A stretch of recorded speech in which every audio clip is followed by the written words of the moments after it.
What's up, bass guitars? Josh here. Today we're going to learn how to play Cult of Personality by Living Colour. Whew! This is a challenging tune. At the first level just to be able to play it, and then at the next level to try to actually play it clean. And for me to try to record a clean, solid take with no punch-ins or anything, it's not super easy. There's a lot of string crossing involved. So I recommend intermediate to advanced on this. Don't feel frustrated if it's too hard. Just, set it aside for next year or whatever. It's not a messing around kind of tune. I've never done this before, but I might actually suggest to you that you do a little warm up before you try this tune, because it's a little bit of work, especially for the left hand.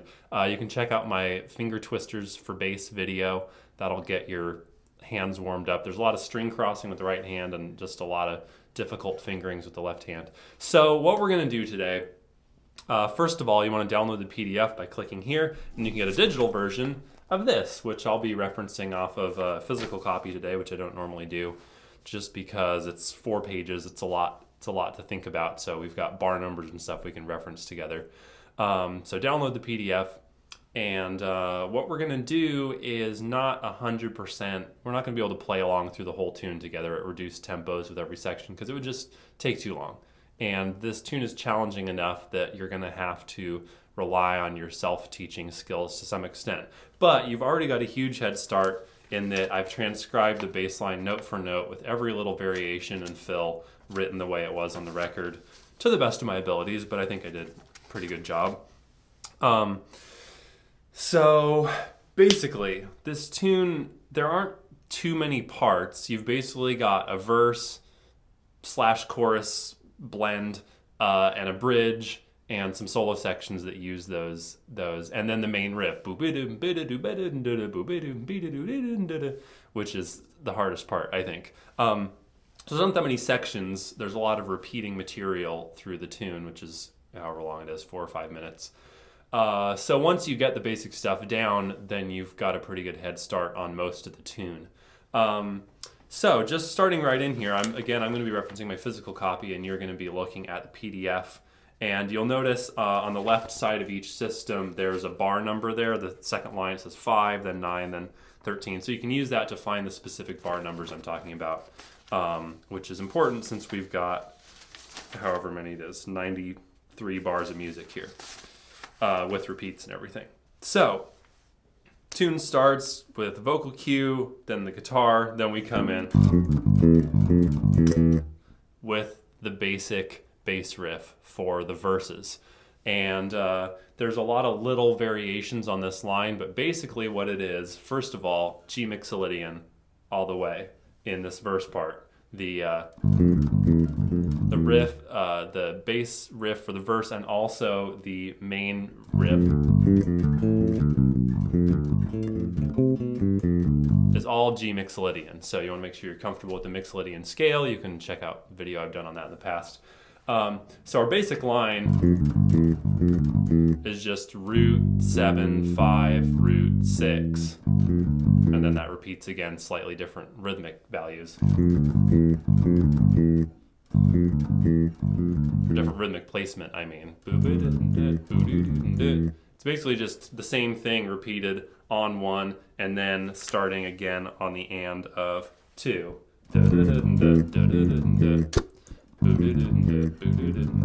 So, fingering wise, it's really important that you bar from the G to the F, the first and second note. So I'm going index, barring the index, pinky, middle, index.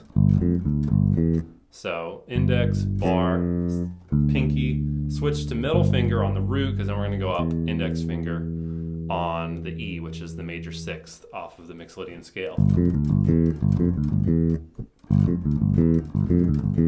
And then every 2, usually we double up that last note. And, you just follow that in the sheet music.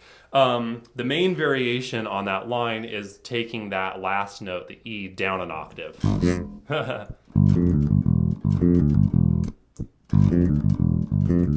Which the guitar does not do. The bass does this generally in instrumental sections, and during the vocal sections, he tends to play it in the higher octave, not exclusively, but that's the general rule. If you were playing this live with a band, that's what you could do to approximate. So in the intro, we play it in the high octave first, and then into the low version. And then we've got that 3/4 bar, which is hinting at that main riff that we're going to get to later, so we'll skip over that for now. So then blah, blah, blah, and then we get into the verse where we're basically just playing this riff, interspersed with the chord changes. First B flat to F major 7, and then second B flat to C. So there's not much to say in there besides playing the main riff, and we will do a little play along for the main riff in just a second here. The last thing I'll say before we do that is you'll notice in the verses, generally when we're playing the main verse riff, it's kind of in a set of 2 bars. The first time you don't repeat the last note, the second time you do repeat the last note. You'll notice that the way the vocal phrases are arranged, sometimes that gets flipped with the vocal phrase. So like, for example, bar 9 starts verse 1. We've got a 2-bar vocal phrase, and then the chord change, I'm a, and then the vocals come in on bar 13, which is the second bar of our little 2-bar pattern. So where the double is gets flipped around in an interesting way that you really just have to feel out and listen for, and keep in mind that you'll feel a little bit backwards with the vocal phrase. So here we go. We're going to do a play along with the riff in its most basic version, which you can reference off of bars 12 and 13. Okay, bars 12 and 13. So it's just going to sound like first one, second one, double up on the last note. Okay, so here we go with the click, a little bit under tempo. 1, 2, 3, and a 4, and a.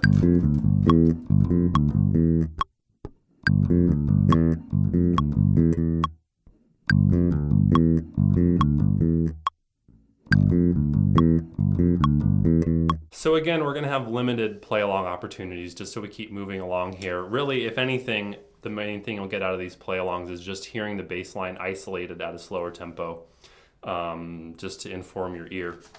Okay, so moving right along, we get through the verse, and then at bar 24 is the first time we play the riff, the main riff of the tune all the way through, which is what I call this section,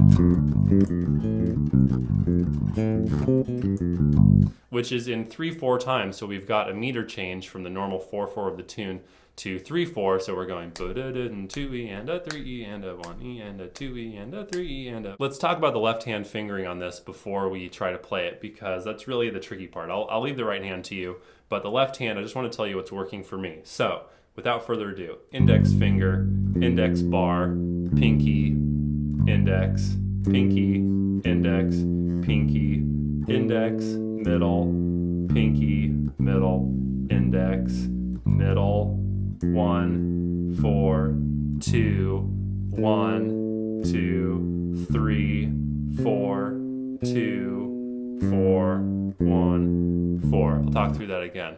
1, 1, 4, 1, 4, 1, 4, 1, 2, 4, 2, 1, 2, 1, 4, 2, 1, 2, 3, 4, 2, 4, 1, 4.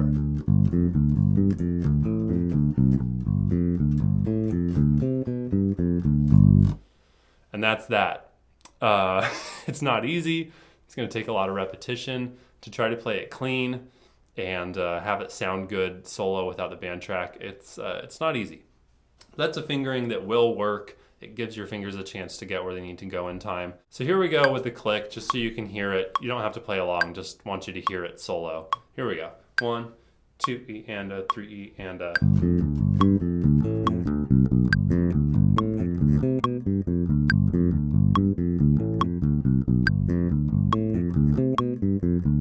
Okay, so have fun practicing that. It's all written out in the sheet music for you. There's a fingering, so you know, now the hard work comes in, but at least you've had some help from me in figuring out the notes and the fingering that might work. So moving on to the bridge. I'm really trying to move along here so this video is not too long. It's going to leave a lot of work for you to do, but you know, there's no way to learn a tune of this difficulty level without doing some work on your own. And it's fun. I mean, you get to play along with living color at the end of the practice. And again, I'm going to say this at the end of the video, but since we're not doing a lot of play along here, what I really, really recommend you do is get the program called Transcribe that I've talked about in the past, and I'll put a link here because this is really important. You can put the track in there, slow it down to 50 or 60% of the original speed, and you can start playing along with the band even before you have it up to tempo, so that you can make sure the rhythm's good and that you're getting the feel and everything, and it's just a lot more fun. So I really recommend that you use the Transcribe program for difficult tunes like this, and easy ones, but it really comes in handy when you're working on hefty material like this. So anyway, moving on to the bridge, bar 28, which is also marked as the first ending. This is the first of, I think, 3 bridges that we have. Yeah. So basically these bridges are all the same deal. There's just some different fills and variations. I'm not going to talk you through every different little fill because I think it would just take too long. But basically, bridge, B flat to F major, C major, G7, D add 2, which is just kind of a nice spacey major chord, F major, C7, and same chords again.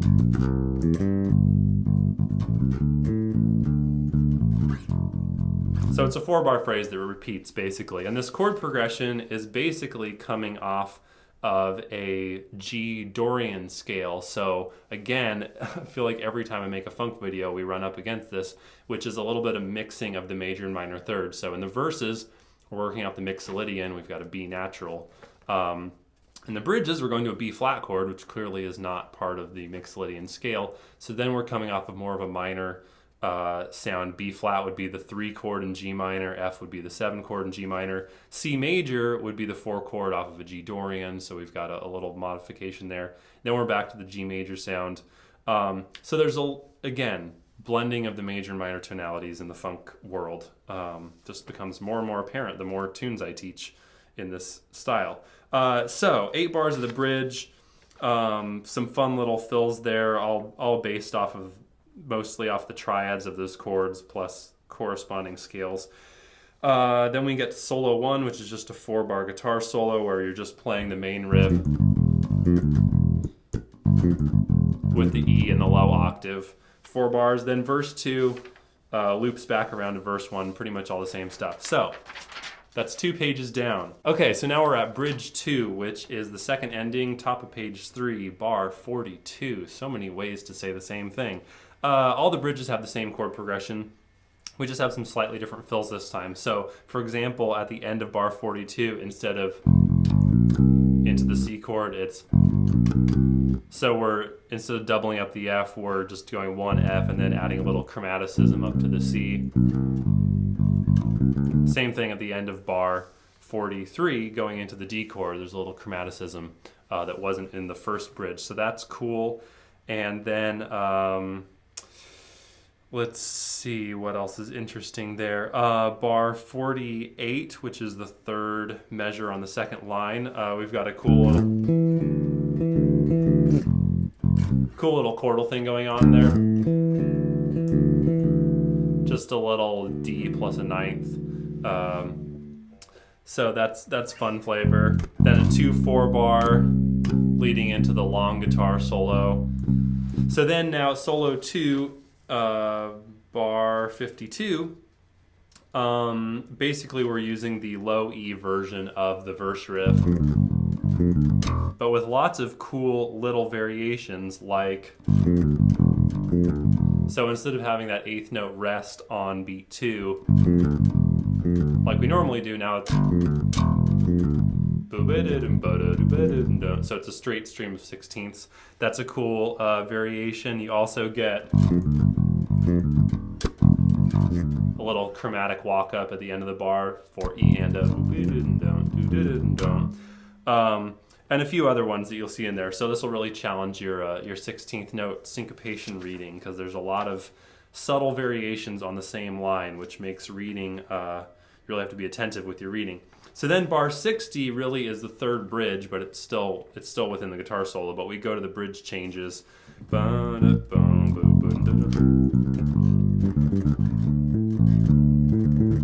And I just want to make a note here in bars 61 and 62 on the G7 chord and on the D add 2 chord, you can see the kind of fills that you can come up with just by using roots and fifths off of a chord. So on the G7 there, again, this is bar 61.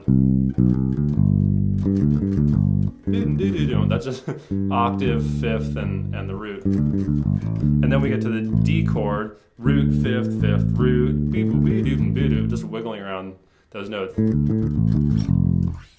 So, you know, stuff like that is good to have in your bag of tricks, because a lot of bass players do that kind of stuff, and it's kind of I won't say it's cheating, but it's a way to get variety and awesomeness out of your bass playing without really thinking about it, because it's just roots and fifths.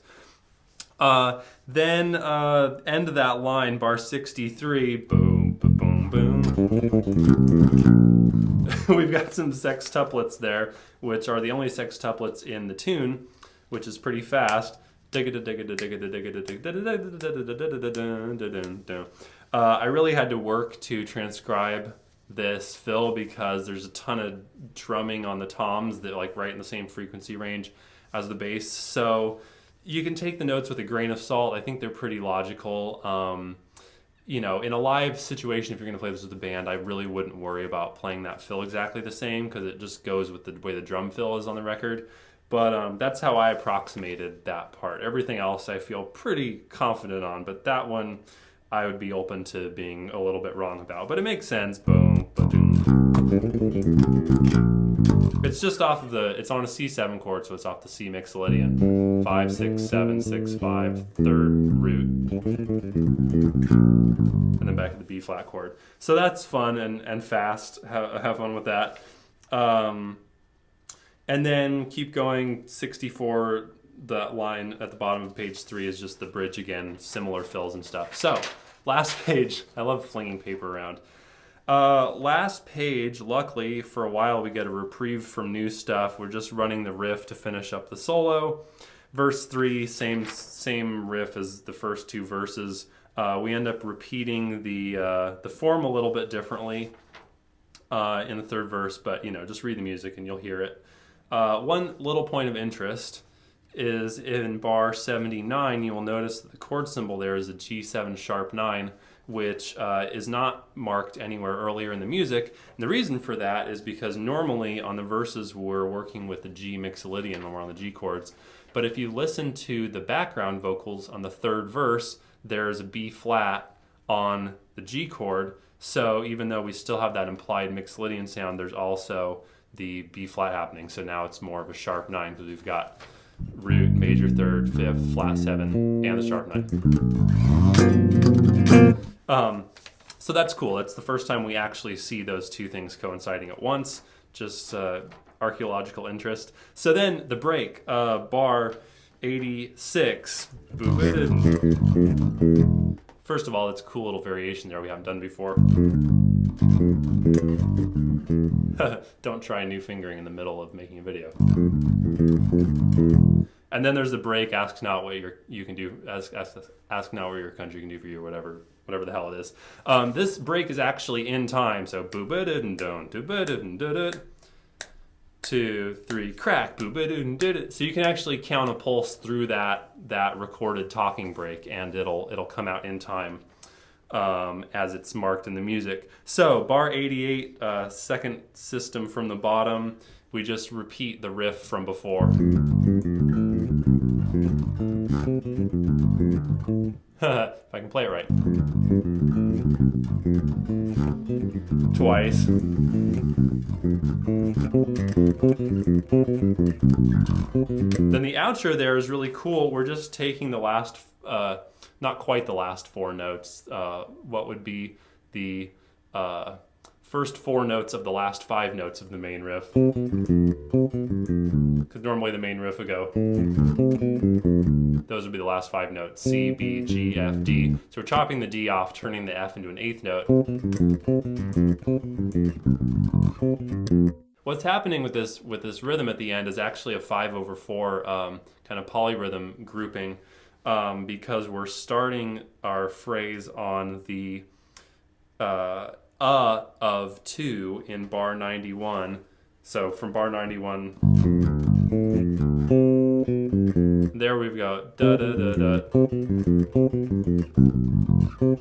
So what we're doing then, starting at the of 2, the last 16th note of beat 2 in bar 91, we're taking that phrase as a group of 5/16 notes, 1, 2, 3, 4, 5. That F lasts for 2, or you could think of it as 1 plus a 16th rest after. So we get 1, 2, 1, 2, 3, 4, 5, 1, 2, 3, 4, 5, 1, 2, 3, 4, 5, 1, 2, 3, 4, 5, 1, 2, 3, 4, 5, 1, 2, 3, 4, 5. So what that does, since we've got a group of 5/16ths, just like in the polyrhythm videos in previous weeks, it shifts us throughout the beat. So we're starting the phrase on the last 16th of 2. And then we end up on beat 1 of the next bar. Then the next phrase starts on the E of 2. Then we start on the and of 3. Then we start on the of 1. So the phrase keeps shifting itself over a 16th note because it's a group of 5. So that's cool, just neat to know, but it's really easy to just listen for and play the rhythm the way it sounds. You don't necessarily have to count it out at that point, I don't think. So last thing, why don't I just play that ending for you from bar 88 at a slow tempo in 3. Here we go. 1, 2, 3.